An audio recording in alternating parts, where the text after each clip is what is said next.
আজকে ইলিশের সব খাবো, একদম লেজ থেকে মাথা পর্যন্ত। কচু দিয়ে রান্না খাবো আর এমনি ঝোল খাবো।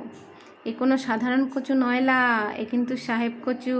এর ক্ষমতা সাংঘাতিক। একবার খাওয়ার পর যে কাউকে বসে নিয়ে আসতে পারে, একদম ফিদা হয়ে যাবেন, মানে প্রেমে পড়ে যাবেন। পানি কচু, মান কচু খেয়েছি, কিন্তু সাহেব কচু কিন্তু খাইনি। এখানকার বাজারের বিখ্যাত কচু, আর এর খ্যাতি, নাম, যশ একদম ভরা, পরিপূর্ণ। অনেক ভালো কচুটা, সত্যি অনেক ভালো, একদম মোমের মতো গলে গেছে আর একটু গলা ধরেনি। আর ইলিশের মাথা দিয়ে রান্না করলাম, আহ সেই স্বাদ। মাথাটা ছোট ছোট করে কেটে একটু লবণ আর একটু হলুদ দিয়ে ভাজি করে নিয়েছি। তারপর জলের মধ্যে কচুটা বসিয়ে দিয়েছি আর হলুদ মরিচের গুঁড়ো, লবণ দিয়েছি। আর লাস্টে একটু জিরে গুঁড়ো, দারচিনি গুঁড়ো আর তেলে একটু জিরে ফোড়ন দিয়ে নামিয়ে নিয়েছি, ব্যাস। আর এদিকে ইলিশের ঝোলটা করব এখন।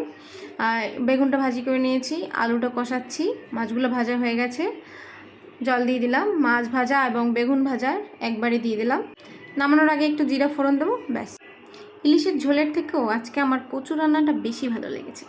কচুটা একদম খুব তাড়াতাড়ি সিদ্ধ হয়ে গেছে আর রান্না করতে খুব বেশি মশলা টশলাও কিন্তু লাগে না। ইলিশ মাছ দিয়ে রান্না করলে এমনিই ভালো লাগে। ইলিশ মাছের সঙ্গে কচুর একটা গভীর সম্পর্ক আছে।